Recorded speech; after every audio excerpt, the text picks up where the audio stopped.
Kalau kita punya keberanian, berani bayar zakat, berani berinfak, berani bersedekah, insya Allah kita akan menuju gerbang istana yang sangat luar biasa, yaitu surga.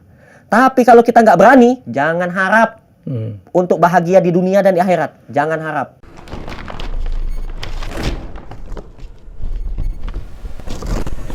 Assalamualaikum warahmatullahi wabarakatuh. Tamu saya adalah, Anda boleh percaya atau tidak, ini tamu saya adalah orang terkaya di Indonesia. Ya, bukan harta, tapi kaya hati. Adit Prayoga, pemilik 6 rumah makan gratis, ya, sudah hadir di studio. Assalamualaikum, Nino. Waalaikumsalam warahmatullahi wabarakatuh. Jadi orang Palembang nih? Orang Palembang asli, Pak. Jadi sehari ngejuk makan wong miskin berapa porsi? Kalau dulu itu kan kita pertama kali buka kan 50 porsi. Nah, sehari? Iya, sehari. Kalau sekarang ini alhamdulillah sudah 300 porsi per cabang. Per cabang? Ada berapa cabang? 6 baru. 6. Iya. Jadi 6 kali 300, 1.800 porsi sehari? 1.800. Duitnya dari mana? Dari Allah, Pak. Dari Allah. Melalui orang-orang baik, alhamdulillah. Rezeki itu selalu datang. Meskipun kita tidak punya beras, kadang-kadang nggak masak, tahu-tahu ada aja tukang nasi padang datang ngirim. Alhamdulillah. Jadi programnya jalan terus. Pernah ada satu masa ternyata tidak kate yang nunjuk atau nggak ada yang ngasih atau nggak cukup 300 porsi per cabang itu? Sering, Pak. Sering. Tapi itu rencana Allah. Jadi Allah sudah membuat skenario, sudah Allah atur. Kami ini tidak disuruh masak, pernah. Tidak ada yang bisa dimasak. Duit tidak punya, tabungan tidak ada, beras tidak punya.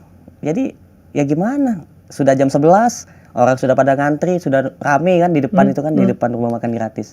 Tahu-tahu ada teman pengusaha nasi padang ngirim nasi banyak, lauk rendang, ayam, masya Allah. Terjadi yang begitu ya? Pernah terjadi. Masih banyak orang baik di Indonesia, Adit? Alhamdulillah. Saya juga pernah nih. Ini kisah nyata. Saya sama istri kan datang ke pasar Cilengsi beli ayam. Ayam kami beli sudah dipotong-potong, taruh di motor. Istri saya nanya, "Abi masih punya sisa uang?" "Masih, sayang." "Ada berapa?" 50.000. "Mampir dong ke toko perabotan. Mau beli centong sama baskom." Begitu mampir ke toko perabotan beli centong sama baskom. Tiba-tiba sudah selesai, kembali ke motor, ayamnya hilang. Masya Allah. Saya sempat kepikir, ya Allah, itu ayam untuk sedekah, untuk buka rumah makan gratis, buat masak kami, kok hilang gitu. Saya berusaha dulu ikhtiar, cari-cari ayamnya keliling-keliling, nggak ketemu. Kata istri saya, udah ikhlasin aja. Begitu pas kami mau pulang, nyetater motor nggak hidup. Kami engkol-engkol motornya, nggak hidup juga, mogok. Sisa duit tadi masih ada, nggak punya lagi, habis. Begitu buka bensin, masih ada bensin banyak. Akhirnya suruh istri duduk di motor, saya dorong. Begitu pas mau ngedorong motor tuh, mau pulang, tahu-tahu di ibu-ibu nyamperin. "Pak, tadi saya lihat Bapak muter-muter mondar-mandir depan toko, kenapa Pak?" "Hilang ayam, Bu," saya bilang. "Banyak hilang, lumayan buat rumah makan gratis." "Yuk Pak, ikut saya," katanya. Begitu saya ikut, dia ajak ke tempat toko ayam yang saya beli tadi. Saya bilang, "Bu, ini saya tadi beli di sini," saya bilang. "Oh, ini punya adik saya," katanya. Masya Allah. "Oh, Masya Allah. Udah Bapak, mau ayam berapa?" katanya. "Bilang aja." "Jangan Bu, nggak usah Bu, saya mau pulang aja." Saya bilang, Enggak, jangan. Tolong kasih ayam yang besar-besar. Potongin berapa dia minta, kasih aja, gratis."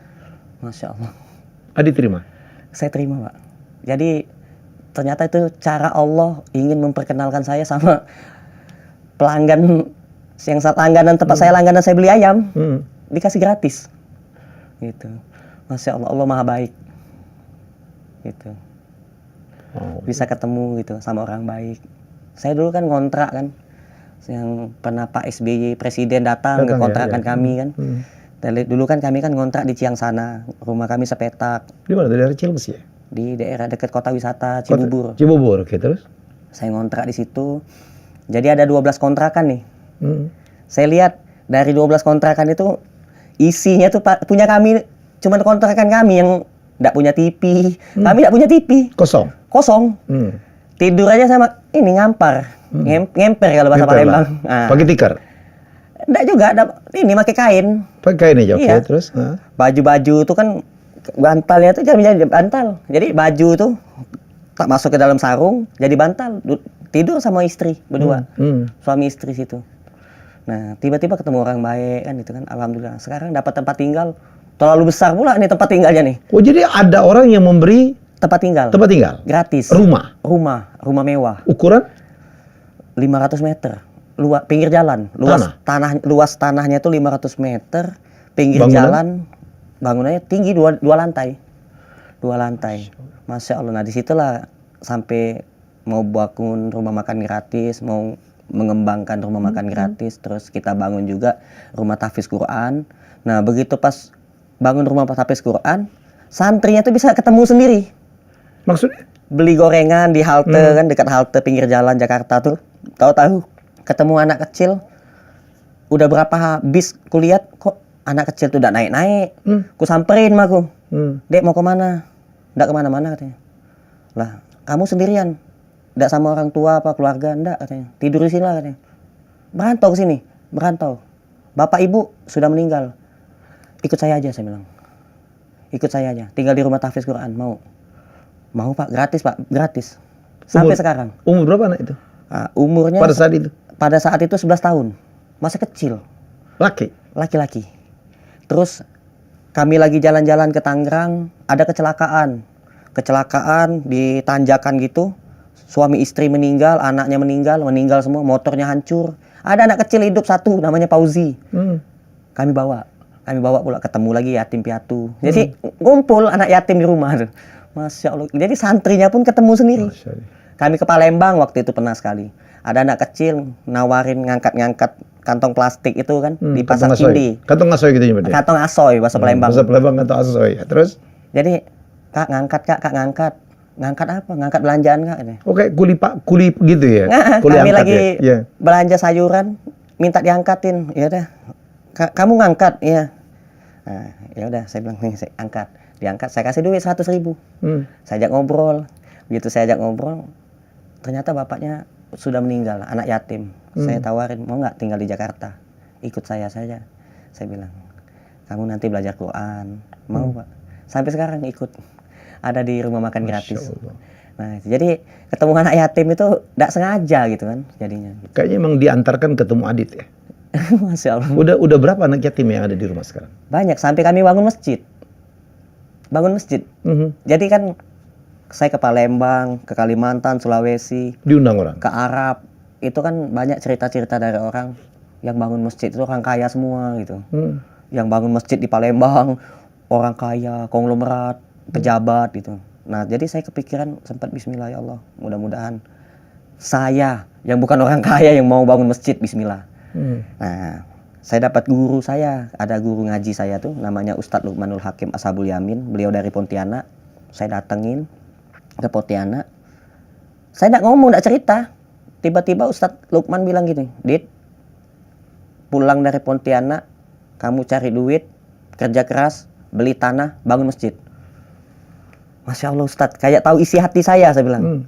Saya ini, dan itulah keinginan hati Adit, punya niat mau bangun masjid Ustadz. Begitu saya pulang dari Pontianak, saya dapat undangan ke Bali, dapat undangan ke televisi, dapat syuting ke luar negeri. Datang saya ke luar negeri, sampai ke Mekah saya. Oh ya? Wawancara bagi ini, kayak gini. Ketemu orang kaya kan, ngasih saya duit. Saya kumpulin aja duitnya, saya kumpulin. Ketemu Baim Wong, ketemu artis, pejabat. Dikasih duit, saya kumpulin. Gilang Dirga tuh orang Palembang juga tuh. Iya. Ngasih saya duit segepok. Wah, Bang Gilang Dirga, segini dikasih duit, Masya Allah. Saya terima, saya kumpulin. Bismillah, saya kumpulin. Oh hebat kau Gilang. Ya. Sampai kebeli tanah, uang itu. Saya beli tanah, terus saya bangun masjid. Dibantu pula sama netizen yang di Instagram, di YouTube. Ada yang nyumbang buat beli semen. Sekarang masjidnya alhamdulillah mewah, 2 lantai, sudah terbangun. Ukuran berapa? 400 meter. Apa nama masjidnya? Masjid Rumah Makan Gratis. Tetap RMG itu? RMG. Nah, di samping tanah masjid itu kan ada tanah lagi tuh. Saya mau bangun sekolah gratis. Belum jadi tapi masjidnya. Ini sekolahnya nih. Masjidnya udah. Nah, kenapa saya mau bangun sekolah gratis? Saya kemarin daftarin anak saya sekolah tuh mahal. Hmm. Sekolah Islam. Wah, kok mahal saya bilang. Nah, itu. Sekolah negeri gratis tapi saya maunya sekolah Islam. Ya udah, bismillah saya bilang. Saya mau bangun sekolah gratis. Insya Allah di sampingnya nanti kita bangun pula pondok pesantren gratis. Tempat belajar ilmu agama Islam gratis. Insya Allah. Mohon doanya, Pak. Wow. Mudah-mudahan juga banyak pula orang yang mau beramal. Kita tuh ngajak orang tuh berbuat baik. Bukan ajak ke rumah warga kampung, ada sakit kanker, miskin, tidak punya apa-apa. Dibantu sama Bang Amer. Masya Allah, tuh orang baik betul. Tapi ya singkat. Cerita itu singkat. Bang Amer sudah di surga sekarang. Meninggal. Nah, jadi di situ juga saya belajar. Kita hidup di dunia ini Tidak ada yang abadi. cepet banget gitu. Sayang, nyesel, sedih saya kalau misalkan ada orang yang duitnya banyak, hartanya banyak, mobilnya mewah. Dia tidak sedekah, dia tidak bantu orang-orang yang susah. Tetangga-tetangga, keluarganya sedang kesusahan, tidak dibantu sama dia. Demi Allah itu bukan orang kaya sebenarnya. Orang kaya yang sesungguhnya itu apabila orang yang punya hati nurani, punya pemikiran yang cerdas. Dia baik kepada kedua orang tuanya, keluarganya yang sedang susah, tetangga-tetangganya. Dia ingat pesan Nabi Baginda Sallallahu Alaihi Wasallam, janganlah kalian tidur dalam keadaan kenyang apabila orang-orang di sekitar kalian masih ada yang kelaparan. Masya Allah. Nah, ini kita mengajak kepada seluruh masyarakat negara Indonesia yang kita cinta nih, ayo sama-sama kita berjuang untuk memajukan negara ini, biar negara ini betul-betul tidak direndahkan ya, betul-betul negara yang maju, sejahtera, makmur. Nah, itu. Kita bantu, jangan sampai ada saudara kita yang kelaparan. Jangan sampai ada saudara kita yang tidak sekolah. Gitu. Kita bangun sama-sama. Tidak bermaksud berpolitik. Kalau Pak Prabowo jadi dilantik kan programnya memberi makan siang gratis. Oh, kalau saya ketemu Pak Prabowo, saya siap bantu.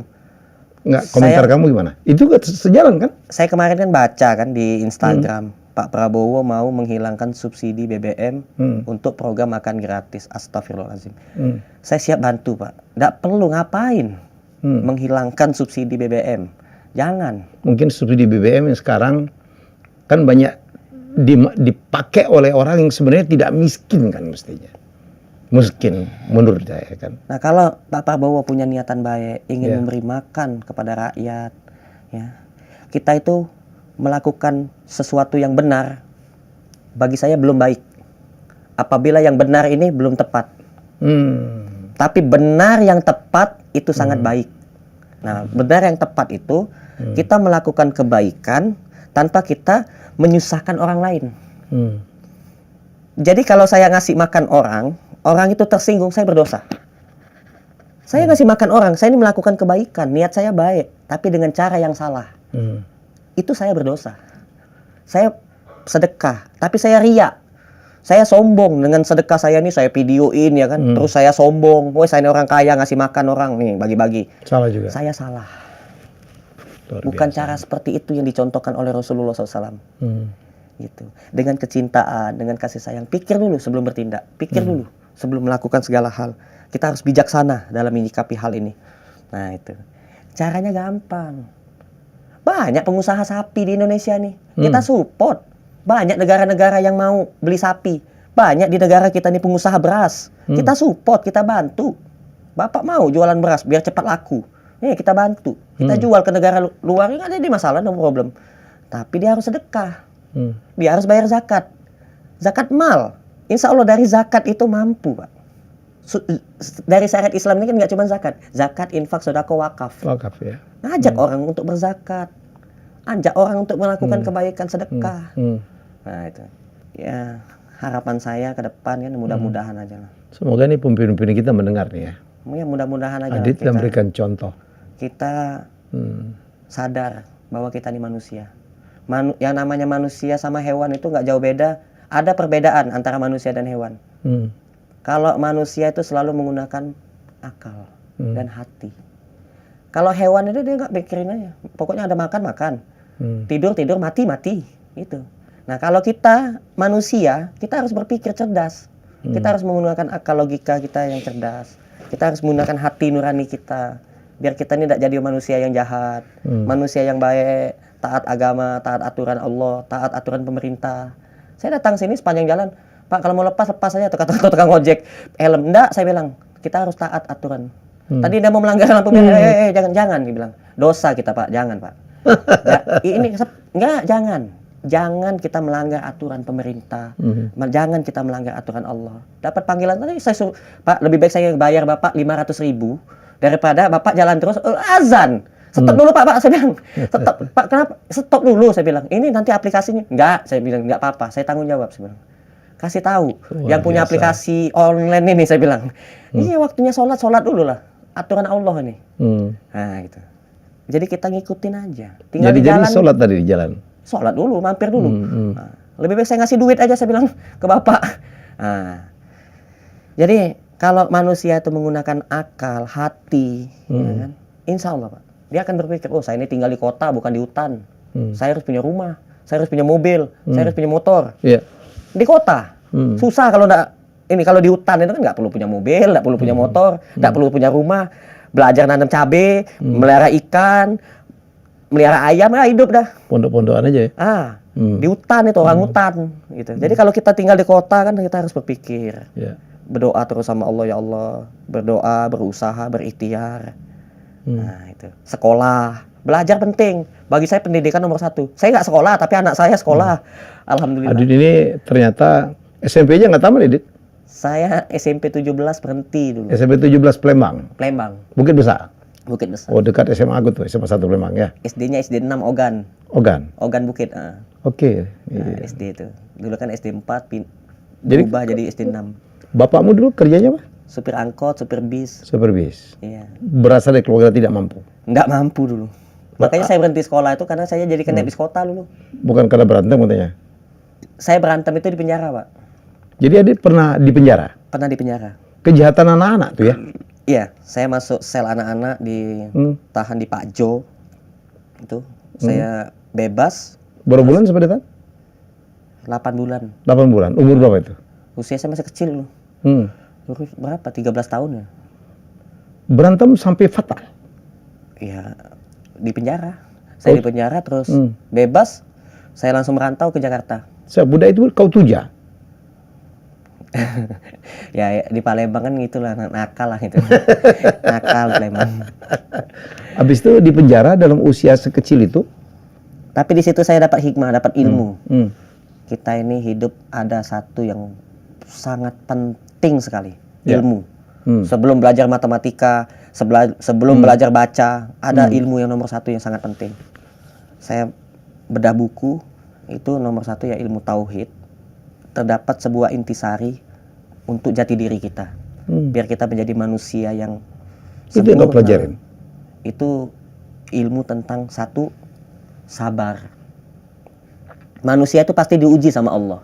Kalau dia belajar ilmu sabar, dia akan kuat menghadapi ujian itu. Tantangan apapun, sebesar apapun, dia akan kuat.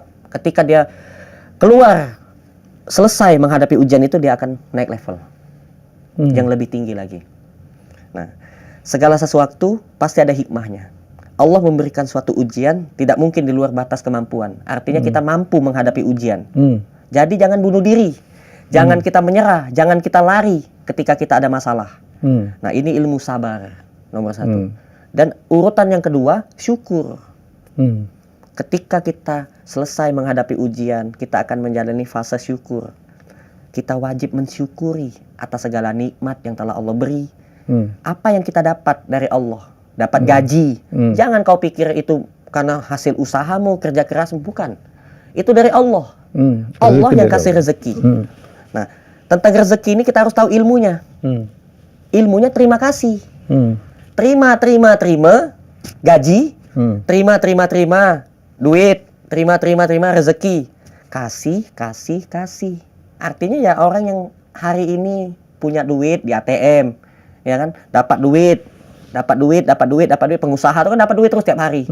Seharusnya dia sedekah. Kalau dia mau sehat, kalau mau usahanya lancar, kalau mau usahanya berkah. Yakin betul ya Adit ya? Dan udah ngalamin ya? Ngalamin betul. Dan ini saya amalkan. Dan saya pikir Adit tuh ekstrim ya? Ini peci. Kalau saya ditanya sama malaikat, yang nanya nih malaikat nih, Dit, peci kau dapat dari mana? Dikasih orang. Malaikatnya dah selesai masalah. Dit, di usia berapa kau dapat kesadaran ini ya? Untuk apa? Sabar, bersyukur. Di usia berapa? Ada kelanjutan lagi yang 3. Apa? Satu Masih lagi. lengkap. Ikhlas. Ikhlas, oke. SSI. Sabar, Syukur, ikhlas. Ikhlas apa yang kita lakukan, bukan cuma sedekah. Saya datang ke sini saya lillahi ta'ala ikhlas, tidak mengharapkan apapun. Saya sholat ikhlas, insya Allah. Saya betul-betul ikhlas meluangkan waktu untuk ibadah, perintah Allah. Tidak mengharapkan apapun. Nah itu ikhlas. Ikhlas itu bagaikan kita melakukan, lupakan. Kayak buang air aja, lakukan, lupakan. Tidak usah diungkit-ungkit, tidak usah ngarep-ngarep. Mau ketemu orang kaya, barangkali dikasih rezeki. Tidak usah. Nggak usah, ngapain ya orang kaya juga. Kita juga bisa jadi kaya, lebih kaya dari dia. Ngapain? Kita ini manusia diciptakan oleh zat yang maha kaya. Bukan diciptakan oleh setan.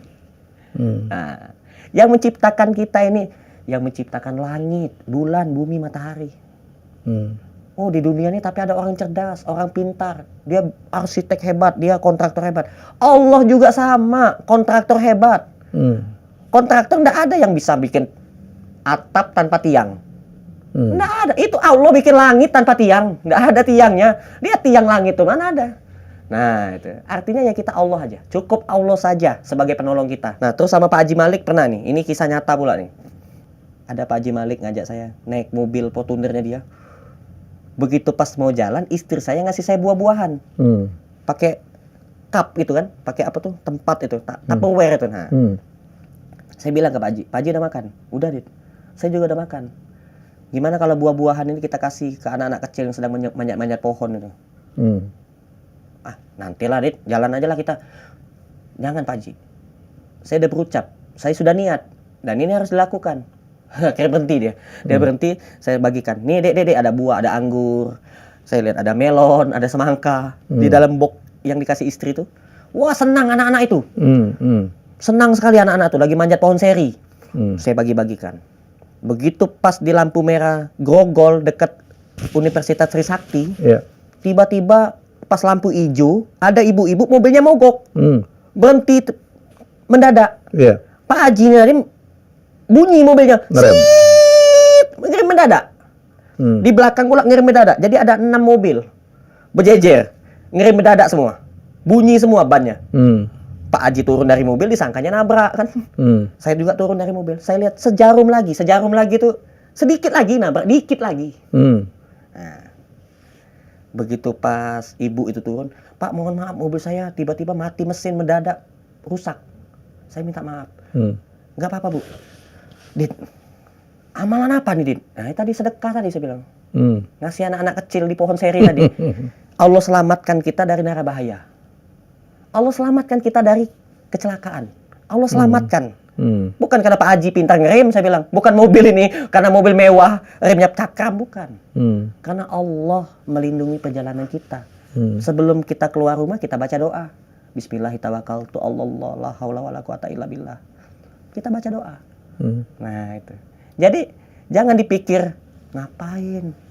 Kan sudah jelas tulisan besar di sekolah-sekolah. Hemat pangkal kaya. Ngapain sedekah? Nggak kaya-kaya kita kalau kita sedekahin. Nanti berkurang harta kita. Hemat pangkal kaya. Ngapain bayar zakat mal? Harta kita dipotong 2,5%. Ngapain? Nanti kita nggak kaya-kaya, nggak nambah-nambah harta kekayaan. Itu salah. Yang mentakdirkan dia kaya tercatat di Lauh Mahfuz itu Allah. Sesungguhnya kekayaan itu ujian. Makanya kita tuh mengajak para pejabat, para pengusaha, ya kan, mengajak dia. Biar dia tuh punya hati nurani. Biar dia tuh menjadi manusia yang cerdas. Berpikirlah yang dengan cerdas. Hidup ini nggak cuma di dunia. Di alam kubur. Belum nyampe akhirat. Alam kubur dulu aja hadapin. Nah, berpikirlah. Kalau mati, baru lahir ditolong orang. Meninggal dunia ditolong orang. Semasa hidup tidak mau nolong orang. Apa kata malaikat? Oh, keterlaluan. Kalau bahasa Palembang. Apa dia? Manusia apa lah ini? Baru lahir ditolong orang. Meninggal dunia ditolong orang. Siapa yang nolong? Tukang gali kubur, mandiin jenazah, ngangkat dia dah di keranda itu. Allah, la ilaha illallah, la ilaha illallah. Diangkat, mati. Dacak jalan dewe. Iya. Ya semasa hidup berpikir. Nahan jabatan orang, nahan rezekinya orang, nahan duitnya orang. Itu duit orang, duit negara ngapain ditahan-tahan? Keluarkan. Bantuan keluarkan, jangan lama-lama Pak, jangan tunda-tunda. Nanti Bapak ditunda sama Allah. Itulah yang membuat Adit akhirnya semua yang ada disedekahkan melalui makan siang gratis itu. Enggak juga. Jadi gini, saya dapat rezeki seumpama. Alhamdulillah saya jualan, dapatlah 500.000. Ya saya keluarkan 400.000. Saya bilang ke istri, Dek, 100.000 buat kita nih sama anak nih hidup. Cukup. Ya sudah sedekahkan. Ada kebutuhan mendesak, dapat 500.000 seumpama. Saya jualan. Ibu saya datang. Butuh duit Bu? Butuh. Ini ada 500.000. Belum kasih istri. Mau minta berapa? 100 saja nak. Ya, ambil. Jadi yang dekat itu siapa yang dekat gitu. Kalau orang tuanya di Papua situ ya jauh berarti. Meskipun yang dekat, keluarga dekat, bukannya keluarga dekat, bukan yang dekat. Tapi sekarang kan dengan 6 rumah makan gratis ya, RMG. Satu cabang itu 300 porsi. Betul? Iya betul. Satu porsi kira-kira berapa harga? Ya, biaya. Kita belanja itu kan per cabang itu kan harian. Nah, jadi ada tim belanja itu sehari itu kadang-kadang beras itu enggak beli. Sumbangan dari orang, ada yang ngasih beras. Alhamdulillah. Kadang-kadang ikan itu enggak beli pula. Kadang-kadang tapi kadang beli. Iya. Kalau habis semua itu kita belanja bisa 3 juta sehari. Satu cabang. Satu cabang. Jadi kalau 6 cabang 18 juta. 18 juta. Dari mana duitnya? Dari Allah. Allah Maha Baik, Allah yang ngasih rezeki. Allah semua. Kita tidak ada masang kotak infak. Rasulullah bangun masjid. Para sahabat bangun masjid. Nabi Ibrahim bangun masjid. Itu Ka'bah itu. Nah, saya berangkat ke Mekah, ke Madinah, itu gratis. Hanya waktu itu sholat Jumat, dapat brosur haji umroh. Saya terima brosur itu. Saya tempel pakai selasiban biar tidak terbang-terbang. Tempel di sejadah. Saya bilang ke istri, sayang, Abi sengaja ngambil brosur haji umroh ini 2. Satu tempel di sejadahmu, satu tempel sendiri-sendiri. Setiap habis sholat nggak perlu ngebayang-bayangin, sudah ada gambar Ka'bah di depan mata kita nih. Nah, kita berdoa sama Allah, ya Allah, hamba pengen ke sini, ke rumahmu. Ya, kalau bisa tanpa nabung, tanpa capek-capek ngumpulin duit, ya kan, untuk datang ke sini. Takdirkanlah ya Allah. Bismillah. Yakin aja kita, Bismillah. Langsung dapat undangan ke Baitullah. Berangkat saya ke Mekah. Gak cuman umroh, haji pula. Tahun kemarin saya haji. Siapa yang ngundang? Allah yang ngundang. Diberangkatkan sama orang baik. Berangkat haji, berangkat umroh. Umroh lah berapa kali? 6 kali saya berangkat umroh. Gratis. Di Mekah itu saya tidak bawa duit. 1% pun tidak punya duit. Di depan Masjidil Haram saya ngelihat. Ternyata di masjid di sini nih ada, di Mekah ini ada pula KFC Arab itu. Al-Baik. Ada KFC juga, tulisan yang besar di depan Masjidil Haram. Oh ya Allah, saya tidak punya duit. Saya pingin itu jajan, makan, tidak punya duit. Tadinya saya tidak mau. Di atas level kekayaan itu ada lagi. Kan banyak orang datang ke situ kan minta dipanggil lagi, minta dapat kekayaan biar bisa datang lagi. Saya tidak mau. Saya cuma minta satu di atas level kekayaan, yaitu ampunan. Tapi berhubung saya susah di sini, tidak bisa jajan, tidak punya duit, akhirnya saya dengan kecil hati besar aja minta maaf ya Allah, saya minta rezeki. Saya berdoa ya Allah, berilah hamba rezeki, biar hamba bisa jajan, bisa beli chicken kayak anak-anak tuh, beli chicken. Langsung Allah kabulkan doa saya. Saya ketemu orang baik, saya dikasih duit 4 lembar. Tapi bukan real, bukan rupiah, bukan pula dolar. Duit apa ini? Lagi ngobrol-ngobrol gini, dikasih duit sama orang. Nggak kenal saya. Ngobrol-ngobrol, tahu-tahu dia dikasih duit. Dikasih duit 4 lembar. Saya ngomong ke Mutawif, Ustadz, saya dikasih duit 4 lembar. Duit apa nih Ustadz? Yang ngasih siapa Mas Adit? Ini Sultan yang ngasih katanya. Emang ini duit apa Ustadz? Nggak tahu saya nih. Ini namanya dirham. Mahal. Tukar aja Ustadz, saya pengen jajan. Tadi saya berdoa sama Allah di depan Masjidil Haram biar dikasih rezeki. Dapat ini. ditukar. Begitu ditukar dengan real, segini tebalnya. 4 lembar, saya bilang, kalau dikasih 10 lembar ini segini, Masya Allah, 4 lembar segini. Masya Allah, Allah Maha Kaya. Saya cabut 1 lembar yang mana kayak biru-biru itu kan, 500 real saya cabut. Saya beli baju buat istri saya. Kembaliannya banyak. Nah, nyabut 1 balik banyak. Dapat kembalian banyak. Saya traktir semua jamaah. Mau makan nasi kebuli, mau beli apa? Saya yang traktir. Masih ada lagi duitnya. Saya kosongkan koper saya sumbangin ke orang-orang. Nggak ada yang mau pula. Baju saya yang saya bawa dari Indonesia ini nggak ada yang mau. Saya kasih orang Masjidil Haram yang kerja-kerja itu, marbot-marbot tuh. Nggak mau. No. Katanya, no. Nggak mau. Ya sudahlah, saya buang aja kalau itu. Saya buang, saya beli oleh-oleh. Untuk di Indonesia kan. Nah, lumayan bawa pakai baju dari Arab. Masih banyak pula duitnya. Pulang ke Indonesia, masih ada lagi. Kata istri, tuker aja di money changer. Boleh tuker. Kapan ditukar? Masih ada lagi 4 juta. Mas, sisanya. Kebanyakan Allah ngasih rezeki nih. Di Mekah itu. Sudah beli oleh-oleh, sudah nraktir jamaah. Nah, itulah cara Allah kalau Allah mau ngasih. Minta dengan cara yang benar. Melakukan kebaikan dengan cara yang benar. Ada orang dengan cara yang salah. Oke, Dit. Itu kan Allah kalau dia memberikan rezeki itu kan dari segala pintu ya. Dengan melalui siapa? Melalui orang baik. Tapi kan tetap ada pertanggungjawaban bagi Adit untuk memenuhi 1.800 porsi tadi. Kerja sehari-hari apa ya, Adit? Kita itu untuk mencari nafkah sudah ditakar sama Allah. Ya, dan tidak akan pernah tertukar. Ya, oke. Kerjaan saya begini aja. Jualan. Jualan apa? Jualan sabun, jualan murotal, jualan online pula, ada baju-baju, produk-produk. Punya orang, saya promosiin aja. Dan terus? Saya juga mempromosikan haji umroh juga. Oke, terus? Yang memberangkatkan saya waktu umroh beberapa, setahun yang lalu, itu ada juga travel dan juga jualan visa.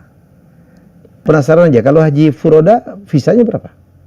Harga visanya aja, Harga visanya, yang Adit bisa bantu. Siapa tahu masih banyak nih, banyak orang kepengen naik haji. Banyak. Kalau waktu yang tahun lalu, tapi sebenarnya nggak boleh disebutin. Nggak boleh, apa-apa. Soalnya nggak enak sama orang travel. Murah sekali. Sangat murah sekali. Sangat murah. Dan kalau mau haji itu kan, saya sarankan nggak usahlah nunggu lama-lama. Segerakan. Kita nggak tahu umur kan. Segerakan saja. Tapi kan kuota, Dit. Tapi kan kuota kan yang bikin orang nunggu itu. Iya, aturan pemerintah. Kalau saya haji, tiap tahun ini berangkat haji aja lagi, insya Allah. Bentar lagi berangkat lagi, tiap tahun berangkat. Dan enak gitu. Kita nggak perlu keluar duit banyak. Oh, jadi aku balik lagi ya. Jadi rezekinya Adi itu dari berdagang. Dagang situ dapat. Waktu saya haji kemarin dapat duit pula, banyak saya dapat duit. Jadi ada teman saya punya maktab. Jadi banyak orang yang ketipu. Travel banyak yang ketipu. Dia menjanjikan jamaah nanti dapat maktab VIP, di Mina dapat maktab VIP, tahu-tahu tidak dapat. Kasihan. Jamaah itu kepanasan, kelaparan, kehausan. Tidak dapat maktab. Nah, saya dapat maktab VIP beneran. Lah sendirian pula saya di situ. Maktabnya besar, banyak buah-buahan, makanan, daging, buah-buahan yang segar-segar. Begitu saya intip dari keluar maktab, ya Allah, banyak orang Indonesia pula dan kepanasan, kehausan. Saya tawarin kalau mau, saya bilang. Satu orang 1.500. Kalau mau. Pak, saya habis ketipu, Pak. Kalau 1.000 aja gimana, Pak? Ya udah nggak apa-apa. 1.000 rial. 1.000 real, masuk aja. Orang lain jual 3.000. Saya jual 1.000. Itu pun saya setor 800. Saya dapat 200 real cuman. Lumayan. Tapi lumayan juga sih kalau dirupiahkan. Nah, itu saya dapat duit banyak. Coba kalau saya mau kejar dunia, ya kan? Sebenarnya tidak boleh. Karena itu kita cuma minta ampun aja, minta ampun sama Allah, minta ampunan.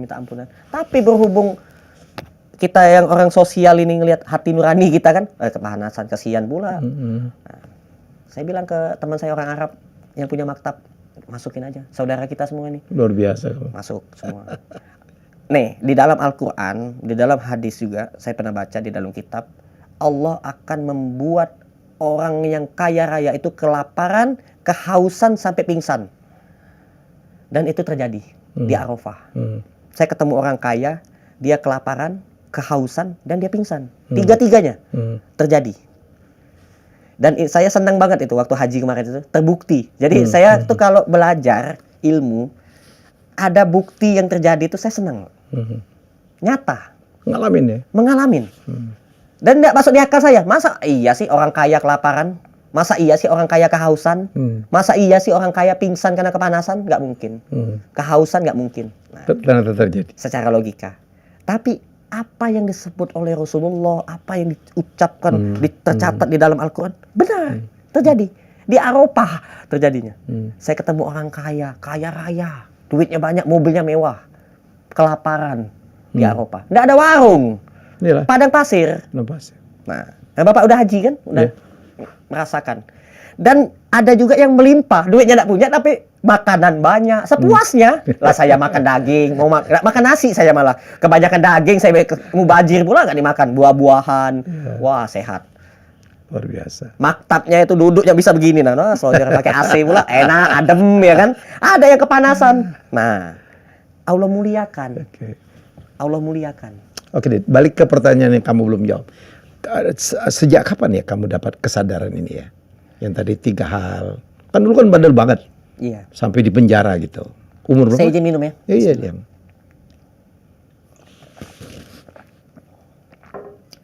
Dulu waktu bebas dari penjara, Umur berapa? saya 10 tahun? merantau ke Jakarta. Usia saya waktu itu sekitar 13 tahun. 13 tahun. Saya ketemu masjid besar banget. Pertama kali seumur hidup ngelihat masjid besar di Jakarta, namanya Istiqlal. Oke, Istiqlal. Oke, terus? Saya kelaparan dikasih makan. Dikasih makan terus saya sholat. Begitu pas saya sholat itu saya itu bingung. Baca apa ini? Sholat. Wudhu aja saya salah. Sholat bacaan saya tidak tahu. Saya ikut-ikutan sholat. Begitu selesai sholat, saya liatin terus imam itu. Alhamdulillah dia keluarnya tidak lewat depan. Lewat belakang. Saya ikutin, saya nanya.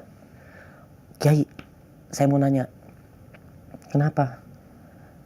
Saya ini merantau dari Palembang ke Jakarta, pengen jadi orang baik. Biar saya jadi orang baik, apa ilmunya? Kasih saya ilmunya, Pak Kiai. Dikasih tahu sama dia. Kalau kamu pengen jadi orang baik itu gampang, cuma 3 katanya. Apa itu? Sebaik-baik manusia itu adalah manusia yang mau belajar Al-Quran dan mengajarkan Al-Quran. Semua ilmu, semua sumber pedoman untuk melakukan kebaikan ada di dalam Al-Quran. Yang kedua apa, Pak Kiai? Sebaik-baik manusia adalah manusia yang banyak memberi manfaat. Manusia yang bermanfaat, melakukan hal-hal yang bermanfaat. Orang bangun gedung, kalau gedung itu hasilnya bermanfaat, gedung itu bermanfaat, dia dapat pahala. Tapi kalau tidak ada manfaatnya, malah maksiat, dia berdosa. Ya Pak Kiai. Yang ketiga, setiap ilmu yang kamu pelajari dari Allah Azza wa Jalla, amalkan setiap ilmu yang kamu pelajari dari Allah Azza wa Jalla. Tapi dapat ilmu agama seperti belajar dari mana, Dit? Dari Al-Quran. Belajar sendiri atau ada guru? Ada atau guru juga. Ada sekolah juga? Saya bangun sekolah. Tapi saya punya guru. Saya belajar dengan guru-guru saya. Saya juga pernah belajar dengan Sultan Yosep Tori Ma'ruf, pamannya Sandiaga Uno yang jadi menteri. Nah, saya belajar tuh, udah almarhum beliau. Saya belajar sama beliau juga. Banyak saya dapat ilmu dari beliau tuh. Kata beliau tuh pernah nasihatin saya. Waktu itu kan saya kan naik mobil dia. Saya dulu belum tahu apa-apa kan. Saya bilang gini, enak banget ya jadi sultan. Punya mobil bagus, istri cantik. Saya waktu masih bujangan waktu itu. Punya istri cantik, anaknya cantik-cantik, Masya Allah. Mobilnya bagus, duitnya banyak. Saya bilang gitu. Adit, kalau kamu tekuni ilmu yang saya ajarkan, kalau kamu betul-betul komitmen, kamu akan punya mobil, kamu akan punya rumah, kamu akan menjadi orang yang besar, kamu akan dihargai oleh banyak orang. Nah, kamu harus belajar ilmu judi. Nanti saya ajarkan ilmu judi. Ilmu judi? Diajarin ilmu judi. Apa ya? Jadi, kalau kita pengen ngomong, kita nih dipercaya sama orang. Kita nih ngomong kan, ada orang ngomong, bohong kata orang gitu kan. Tapi kalau kita belajar ilmu judi, gak mungkin orang itu gak percaya. Pasti percaya, pasti. Ilmu judi. Jujur, disiplin. Itu judi. Jujur, disiplin. Kalau kita jujur, disiplin, orang akan percaya. Siapapun dia, Nggak cuma dia presiden, tukang sampah pun kalau dia jujur dan dia disiplin, Akan dipercaya. dia ngomong akan dipercaya. Tapi kalau orangnya sudah tua, sudah besar, pangkatnya tinggi, nggak jujur. Lah itu aja terbukti korupsi kan. Mau ngomong apa dia? Nah, bertobat dulu, tunjukkan betul bahwa dia sudah bertobat, baru kita mau percaya sama dia. Ngomong apa tadi, Pak? Nah, saya dengarkan. Itu benar. Saya nggak mau ngambil ilmu dari orang yang nggak jujur. Ngapain kita belajar dengan orang yang nggak jujur? Siap. Seperti itu. Ayah ibu masih ada? Ayah udah meninggal, ibu masih ada. Bangga mereka lihat tadi. Masya Allah. Masih di Palembang? Atau ke Masya bawah Allah. sini? Ada di sini, Pak. Jadi kalau saya cerita tentang ibu panjang waktunya, tapi itu kisah nyata yang ilmunya juga sebenarnya penting untuk disampaikan, penting banget. Nanti kalau ada waktu lagi boleh lah saya. Boleh lah kita. Ini panjang ini. Hari ini kita nggak cuma ngomong makan siang gratis untuk fakir miskin ini. Masya Allah. Rumah makan gratis. Karena keluarga tadi. Banyak sekali ya. Nangis sekali kalau dengar inspirasi yang harus kita sampaikan, dan ini betul-betul bisa menjadi motivasi. Saya sedih ketika ada saudara kita yang menelantarkan orang tuanya. Dia pernah mengalami nggak berkah hidupnya. Keburukan dalam hidup. Dia pernah nggak dikasih uang, nggak diperhatikan, nggak dikasih sayang. Dia merasa dia tuh nggak disayang.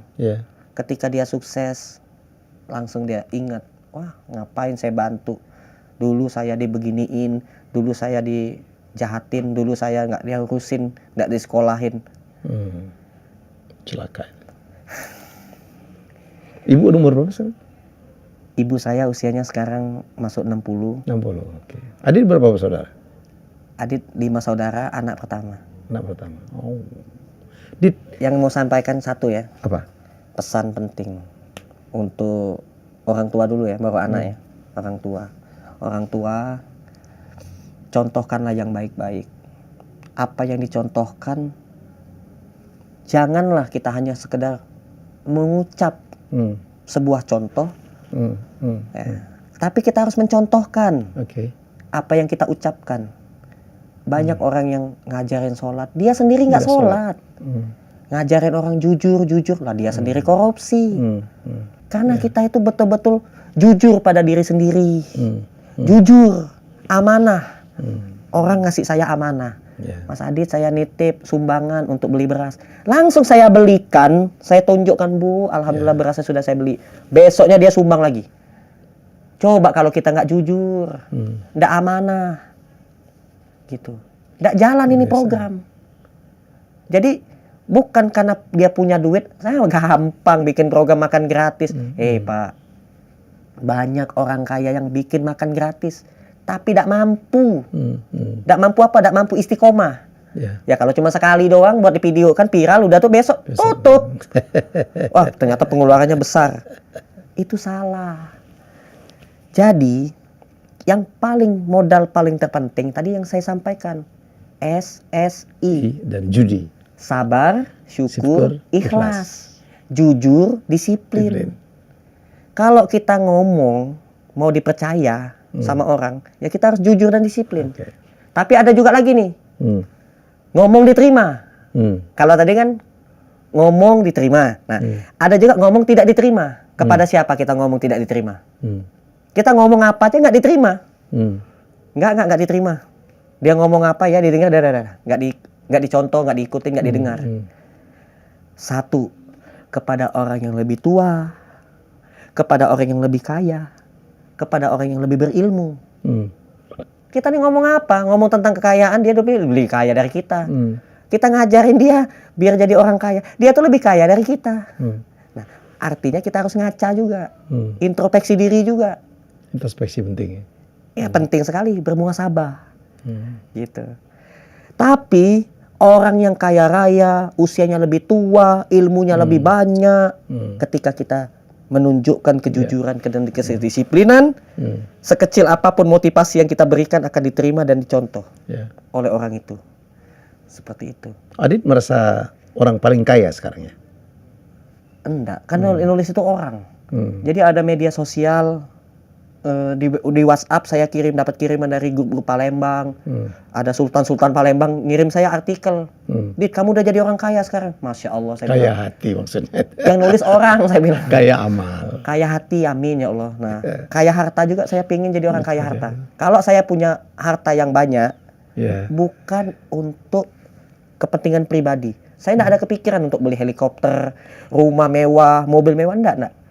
Yang saya pikirkan itu bagaimana caranya saya bisa bangun sekolah gratis. Bagaimana caranya saya bisa bangun rumah makan gratis di seluruh Indonesia agar tidak ada lagi orang yang apabila tidak punya duit, maling. Tidak punya duit, maling. Ini sudah ada makan gratis. Tidak ada lagi alasan dia maling. Ini sudah ada makan gratis. Tidak ada alasan lagi dia untuk memviralkan bahwa kekurangan gizi lah, kelaparan. Nah, sebelum Pak Prabowo yang calon presiden jadi ini punya program makan gratis, saya 2016 sudah duluan dan sudah jalan, alhamdulillah, ya kan. Dan saya siap untuk bantu, kasih ide biar program ini jalan tanpa menghilangkan subsidi BBM.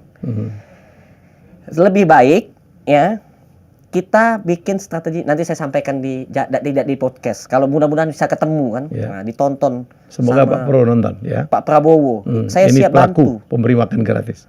Dan juga saya siap membela negara, bantu negara dengan lillahi ta'ala, ikhlas. Saya bantu juga beberapa pondok pesantren, saya jadi pengurus. Mau dibayar? Enggak, demi Allah saya itu enggak nyari duit. Kita ini enggak nyari duit, Pak. Makanya makannya gratis. Sekolahnya gratis yang kita bangun. Nah, di masjid saya itu ndak ada satupun yang ditemukan. Apa di rumah makan gratis saya tuh kotak infak ndak ada. Ndak ada kotak infak. Nomor rekening tertempel ndak ada. Orang bingung. Lah Pak, ini kalau mau donasi atau kalau kita mau donasi jangan dipinta. Karena perbedaan antara misalkan contoh nih. Saya minta sama Pak Helmi Yahya. Oh, Pak Helmi orang kaya, saya minta duit. Bapak ngasih. Itu tingkatan keikhlasannya tidak 100%. Karena diminta. Tapi tanpa saya pinta, tahu-tahu muncul dari hati nurani, Dit, saya mau sedekah beras besok. Saya terima. Lillahi ta'ala, dia ikhlas. Karena dia muncul dengan sendirinya. Setuju. Luar biasa. Seperti itu.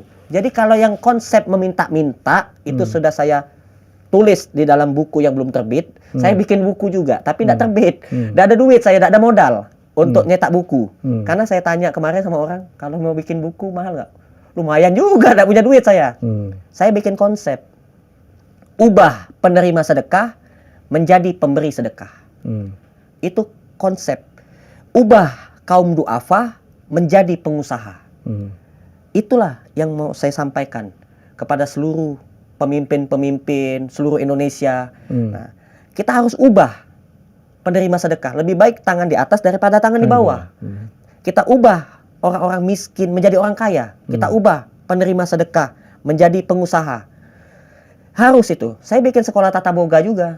Sekolah tata boga itu khusus untuk tukang sapu, tukang sampah, tukang rongsok, tukang ojek yang sudah bosan ngojek, Pak. Ngapain ngojek terus?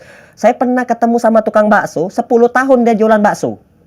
Saya tanya, rumah masih ngontrak, mobil ndak punya, motor kredit lah disita pula. Ya Allah, saya ajarkan, Bapak jualan bakso, insya Allah, ndak usah 10 tahun. Setahun aja insya Allah lah punya motor. Mudah-mudahan berkembang dalam 2 tahun, kebeli rumah. Saya ajarkan ilmunya, ini dapat dari Al-Quran. Bagaimana Pak Sadid? Nomor 1 yang kita jual 100% halalan toyiban.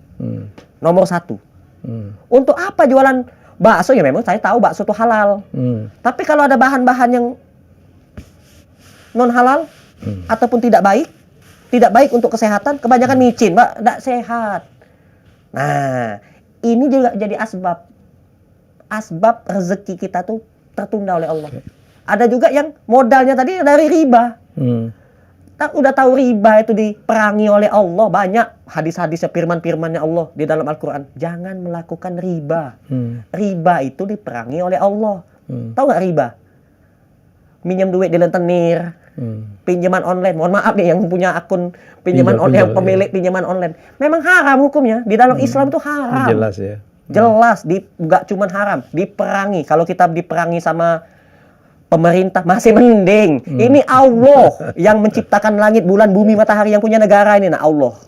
Nah, jadi jangan sampai kita diperangi sama Allah.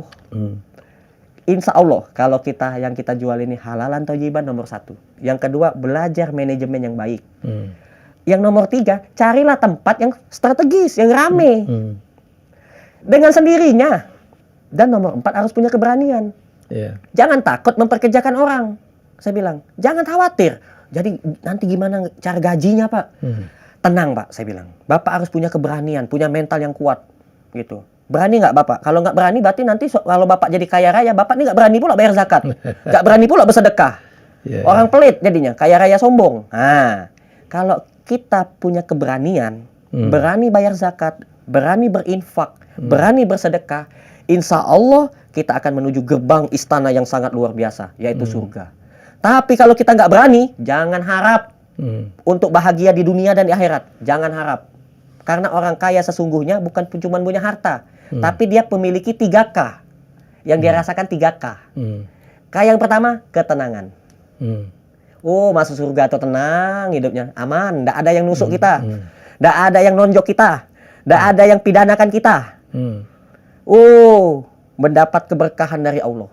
Tenang hidupnya. Nggak ada yang pidanakan kita masuk penjara. Untuk apa duit banyak masuk penjara? Viral pula, malu-maluin keluarga. Orang tua yang melahirkan malu. Nah, nomor 1, ketenangan. Nomor 2, kebahagiaan. Oh, bahagia. Hidupnya bahagia, di dunia bahagia. Nggak punya duit pun bahagia. Yang nomor 3, keberkahan. Luar biasa. 3K. Ketenangan, kebahagiaan, dan keberkahan. Bagaimana cara mendapatkannya? SSI. Sabar, syukur, ikhlas. Kalaulah sudah sabar, sudah bersyukur, sudah ikhlas, saya bisa percaya dia. Dia sudah jadi orang yang jujur dan disiplin. Judi. Tapi kalau dia belum sabar, ilmunya tinggi, lulusan pondok pesantren, kesenggol kaca pion dikit oleh tukang ojek, marah-marah. Astagfirullahaladzim. Jangan marah. Baik, wah ini kalau diterusin bisa 2 jam, 3 jam aja nggak ini nggak saya. Jadi saya belajar banyak malam ini, semoga Anda juga belajar banyak apa yang disampaikan oleh Adit Prayoga, pemilik 6 rumah makan gratis. Tiap hari dia memberi makan, tapi dia tidak miskin-miskin, malah makin kaya. Karena dulu dia datang ke Jakarta, mungkin kayak gembel kali dia. Iya. Iyalah, ya kan nggak bisa makan, hidup dibantu oleh marbot, dan sekarang dia membantu banyak orang. Kadang-kadang saya mendengarnya, berkaca dulu ya, semoga kita malu itu mendengarnya, barangkali kita bisa menjadi mendapatkan banyak pelajaran. Terima kasih, Adinda. Saya boleh nggak menyampaikan closing statement. Sumber apa yang Bapak sampaikan tadi, ada sumbernya. Boleh, silakan. Jadi kalau kita sedekah itu cuma 1, Allah janjikan akan mendapatkan balasan 700 kali lipat.